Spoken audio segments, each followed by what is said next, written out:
So I watched a video that came up where basically they were talking about the death of Minerva Mink. And the reason this video was done was basically to touch upon the reason why Minerva, animation-wise, was never really given more screen time solely, on the original Animaniacs, or even by extension why we don't see her as much, or didn't see her as much, in the new soft rebooted Animaniacs series, which is basically a continuation somewhat of the original. And everything they brought up was kind of true on the, basically on the nose. I mean, her over-sexualization was one of the main reasons why she was always like in the background or put into a bit role in her later appearances. And, that's understandable because at that time, when you would see a character like a Minerva Mink, being, exposed the way she was, you would mainly save that for more the, prime time shows, that you would get on things like Fox, CBS, MTV, you name it, Toonami. I think that was just starting up at the time. I think what else? What other primetime blocks were there? Broadcast and cable-wise. But, well, whatever ones were still out there. Like even HBO. HBO is the one as well. She's the kind of character that basically would be seen and more at home in those kind of environments. But because she was an Animaniacs character, obviously she had to get some screen time, which is why we got Moon Over Minerva and Meet Minerva. Now, speaking of those two shorts, they did bring up the fact that, yes, chronologically, they are out of order. That basically those two, should have been reversed in order when they debuted. Moon Over Minerva was actually supposed to be the second one, while Meet Minerva was supposed to be the true introduction of the character, even though we did see her in Hercular Yakko, basically the Sherlock Holmes kind of parody, if you will. And, I'm glad they brought that up. I really am glad they brought that up. But they also brought up the fact that the reason, Minerva had a bit of a downfall during her run on Animaniacs, again, isn't just because of her over-sexualization, but it's the way her character was presented. Her manipulation of male characters like Newt the dog and Wilfred Wolf, and stuff like that. The fact that she was kind of narcissistic and more about, I want to have money and everything, in the process, be rich and all that.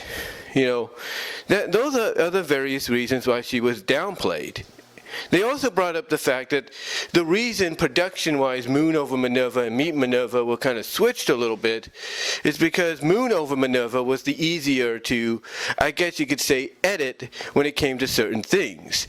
Even though when you watch Meet Minerva, you could pretty much ask yourself, well, why didn't they do the same here with this one? Well, because honestly, Meet Minerva was supposed to be the first one and not the second one. Anyway, they brought this up, and they even brought up something that I knew I heard of somewhere, but I was kind of shocked, that basically somebody had married the character. Now obviously this was, I don't know if this was legal, if this was played up for laughs, or something done at a convention, or whatever the case may be. But literally, someone married the character, or at least married, or made it look like they had married the character, somewhere. And it was somebody in a Minerva cosplay.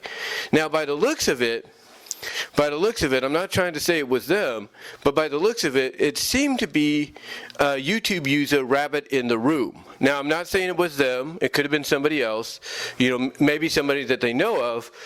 But it looked like one of the costumes that, well, basically, Rabbit in the Room had developed to show off on their YouTube channel. Now, be that as it may, they did come out and say that Minerva, I guess through fan interpretation or whatever, stated that that wedding never took place and that she's still single. Whatever, or however you want to interpret it, if you will. But basically, overall, this little video essay they did on Minerva's, run on Animaniacs is pretty good. They even touch upon the fact that when she appeared in the Animaniacs comics by DC, that she got more exposure, more opportunity, more spotlight there than ever before. And that sometimes the comic stories took the cartoons and almost put them to shame. Not entirely, but almost. Based on the fact that they had more zany, wild outtakes by the male counterparts and Minerva herself. The fact that they could do more and everything, with Minerva as a character, they basically said in the long run that the writers of the comic had more freedom with her character to do what they wanted, and also be able to showcase her, uncensored wise, if you will, when it came to what she was wearing. Whether it's an entire story in an issue where she's wearing a bikini, she's cosplaying as Xena, warrior princess, you name it. Whatever the case, whatever the scenario case may be, they had more freedom with her character. But by extension, it's because of the animation, and I'm assuming in a way the comic by extension, that we didn't see Minerva in the reboot. Now, I know a lot of us were hoping that Season 3 would be the opportunity, and yes, even though there's a scene in Season 3 where Yakko holds up a picture of both Minerva and Hello Nurse, and there is a moment, I think at the end of, one of the Season 1 episodes, where she and all the other characters that have been captured by Chicken Boo, who was in the disguise of a hunter, were chasing after him because they were pissed. Outside of all those, we never really saw her in any kind of official capacity outside of that. We didn't see her anymore after that. And a lot of fans love this character. And I think that's why. I think that's why she has, the fan following that she does. And in a way, the individuals here that basically talked about Minerva, in a way, they kind of acknowledged that, by doing this video essay. They acknowledged that, yes, Minerva does have a fan base. She does have a cult following, if you will, of fans, that want to see more of her, in the future. I wanted to see more of her, wanted to see her get more of an opportunity outside of what she had. Now, be that as it may, times are different now. And even the writers, they acknowledge this too. The writers themselves, came out and said in recent interviews that times were different. Times, had changed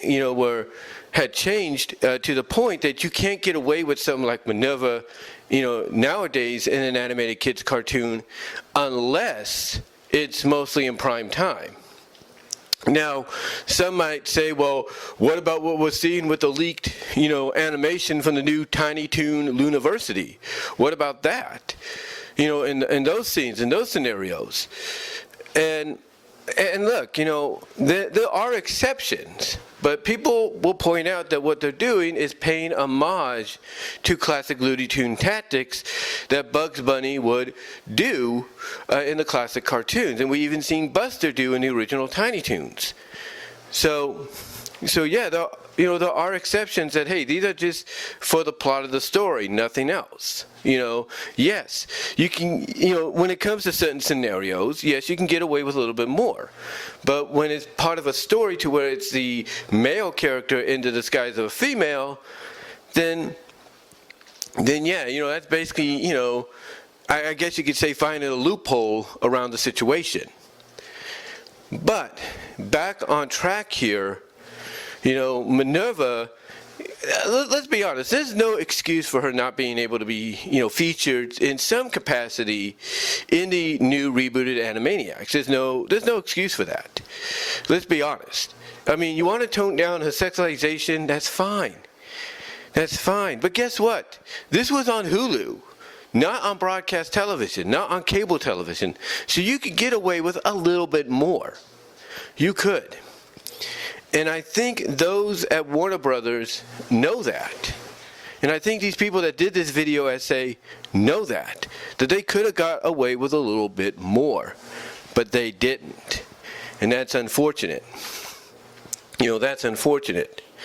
But in the end, ladies and gentlemen, in the end, with this video essay, I have to say, like I mentioned earlier, I thought they did a good job touching upon a lot of things, even touching upon her development history and how she was basically somewhat a hybrid of different, inspirations, like Betty Boop, Marilyn Monroe. I can't think of the other girl's name that they mentioned that had that hairstyle, which it's mimicked after, that we see in Moon Over Minerva. You get the idea. She was basically inspired by a lot of Hollywood's fictional and real-life sex symbols to be who she is. And that originally her name was, and I'm glad they brought this up too, Marilyn Mink.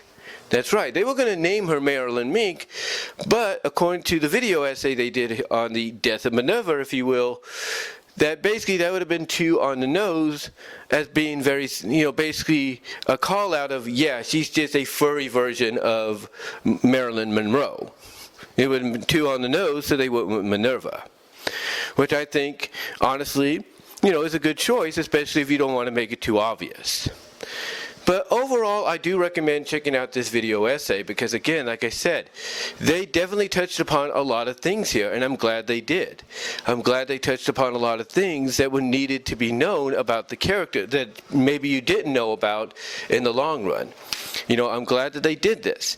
And I'm glad that they mentioned that when, it came to the comics, she did get more opportunity. She did get more exposure, which I'm glad to see. I'm glad to hear.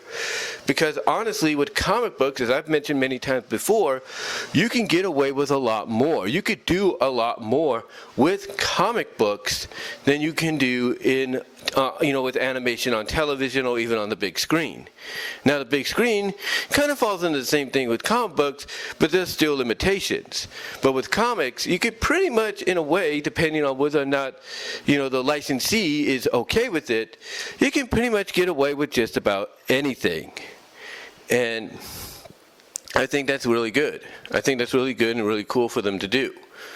But in the end, I have to give props to them for doing this because, at least it's acknowledging, the reason why we don't see Minerva, as much anymore in the mainstream when it comes to Animaniacs, especially the reboot, and explaining one of the main reasons why she was, not given any more solo opportunities outside of Meet Minerva and Moon Over Minerva. But let me know what your guys' thoughts are. How do you feel about it? Do you think those that did the video essay did a great job in pointing out all these things? How do you feel about it? And do you think they could have at least gotten away with getting Minerva on there, maybe in some co-starring roles, solo acts with the new show? Let me know what your thoughts are. Comment below, live chat during the premiere. You will get an audio podcast of this at BW Roses Discussions at all your favorite audio podcast locations except for Pandora. Also, check me out at VENMO at BW Roses for content you can't get anywhere else due to copyright reasons. Also, check me out at Patreon.com for Patreon exclusive stuff when I get up to doing that again, hopefully very soon. With the $1 or $3 tier, the $3 tier will get you that exclusive stuff. Also, ladies and gentlemen,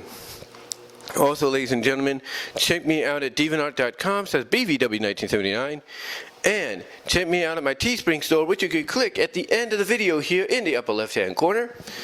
So you can check out any merchandise there that you can't get anywhere else. And until next time, guys, I will talk to y'all later. But again, give me your thoughts. Do you agree with those that did the essay on Minerva Mink and her demise in the comics? And do you think they could have, Warner Brothers through Hulu, could have brought her back due to being on a streaming service and not national broadcast, syndication, cable television? Let me know down below. And until next time, guys, I'll talk to y'all later.